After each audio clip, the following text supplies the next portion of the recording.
Mr. McCarthy here again for your second video tutorial of the year. All right, so in this video tutorial, I'm going to show you how I would like you to assemble your 9 selected album covers into a single image that's 900 by 900 properly. Okay, what I have gone to great lengths to produce for you is a PSD, a Photoshop document that's 900 by 900. I'm going to ask that you use this Photoshop document. Okay, so I am currently in Class Resources, and here is that item. So I'm going to go Command N for New, and what that's going to do is it's going to produce a second window here for me.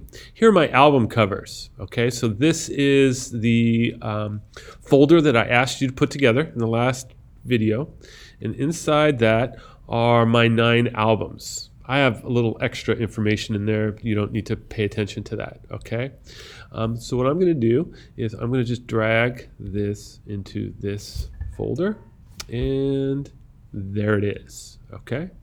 So now that we have this on our desktop, we no longer need Class Resources. So I'm just going to say goodbye. Goodbye. And here I am. I'm going to go ahead and open up this image. Open with Photoshop. Okay. And as you'll notice, we've got an image size that is 4 by 5 by 4 by 5. That's inches. But in pixels, it says it right here, 900 pixels by 900 pixels. That's what we're looking for. And I've gone to great troubles to divide that into 9 separate squares. Alrighty?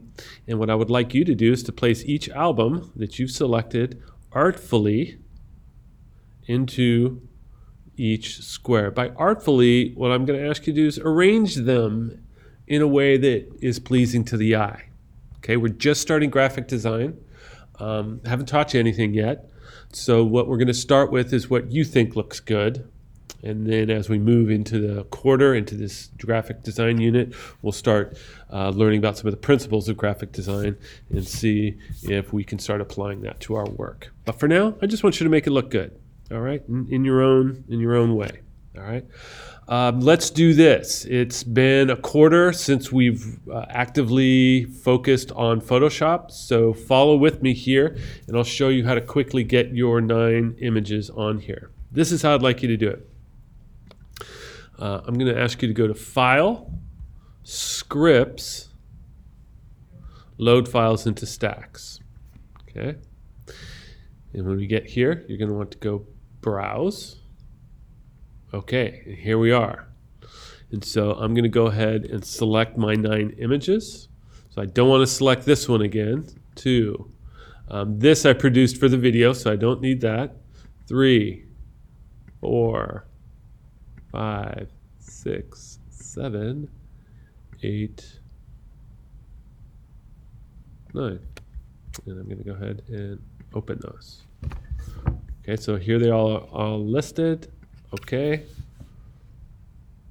and you see that the algorithm, the script is working to load these one at a time. And as that's happening, you'll notice they're all a little bit different sizes. Ooh, small one. Okay, and there we are. There are our 9 images. Notice over here that these are 2 separate files. Okay, and so since they're both relatively small, what I'm going to do, I'm not going to do that. All right, so what I'm going to do here is I'm just going to go ahead and pull this off.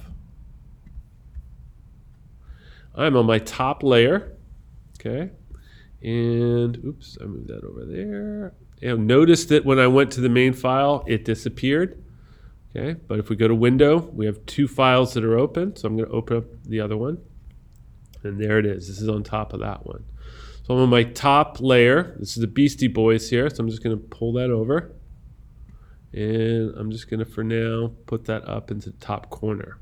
Notice that it's larger than I want it to be. So I'm going to zoom in a sec here. Command plus. Now what I'm going to do to shrink this one layer, Command T. You should remember that from the first semester, if not. And then you should also remember that when you go to resize it, if you don't do something, you're going to get wacko stuff. Okay, now what you could do, because you've got these squares lined up, is do that. But there's a good chance that your original file wasn't perfect. Okay, so what I'm going to ask you to do instead of doing this whack-a-mole stuff here is hold the shift key down. Hold the shift key down, and then it stays. And then notice this one doesn't fit perfectly. There's extra over here. Okay, so what I want to make sure of is that I get my title information showing up correctly. So what I'm going to do is I'm just going to pull this down a little bit. Okay, that's fitting in now. To get out of this select mode, the transform mode, which you started with Command T, go back up here, click that, and say apply. And now we're back into normal mode. So we've got some of this hanging off of the other one. We can deal with that in a couple of ways. One, we can just put another album cover on top of this one, and it'll cover it up. Or we can go here to the select tool, draw a box. We've got that layer selected, and just hit delete, and it just shaves it off. Okay, we've changed the album cover, let's admit. We cut off a small portion of the bottom, but we've maintained the integrity of the album cover by showing everything that's important. Okay, so there it is, first one. Now I'm going to go back to Untitled 1, and I want to go to my next layer, but just to keep things easy to organize, I'm going to turn this off. Now I'm going to select my next layer. Now I'm going to bring Mr. Coltrane over.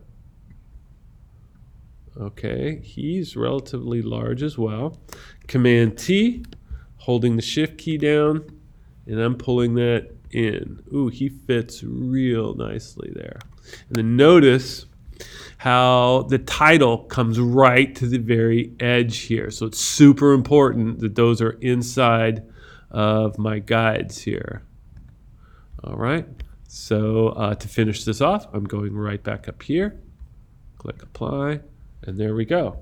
And so this is what I'm going to continue to do. I'll go back to the other file, turn the eyeball off, go to this area.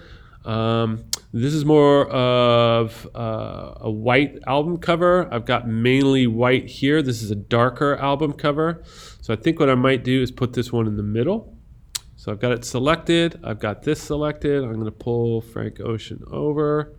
And then you might notice that there's a white margin around his album cover. So I'm going to try and maintain that. And we've got some hanging over. So Command T. I'm making my adjustment. There it is. Okay. And I'm going to continue to do that all the way through. Okay. Now I could belabor this video by continuing to repeat this all the way through, but by now, after doing 3, you should have the idea. Let's assume for the moment that this is finished. I've got it all filled up, and I like my arrangements of albums. Okay. Final thing you're going to do is you're going to save as, and we're going to call it album covers. Okay, and let's get back into the habit of what we did first semester. It's McCarthy album covers. Okay, so use your last name. PSD here. Don't change that to JPEG by typing it up here. That'll be a mistake. What you want to do is come down here, change your format to JPEG. All right. And I'm going to go ahead and click save. That's going into my album covers. And let's see where it landed. There it is. Okay. This is what I originally created, but this is what I've done for the tutorial. Okay. So you should finish with this portion of the assignment by having a JPEG inside your album covers folder. Alrighty. There'll be one more video coming. This is Mr. McCarthy signing off.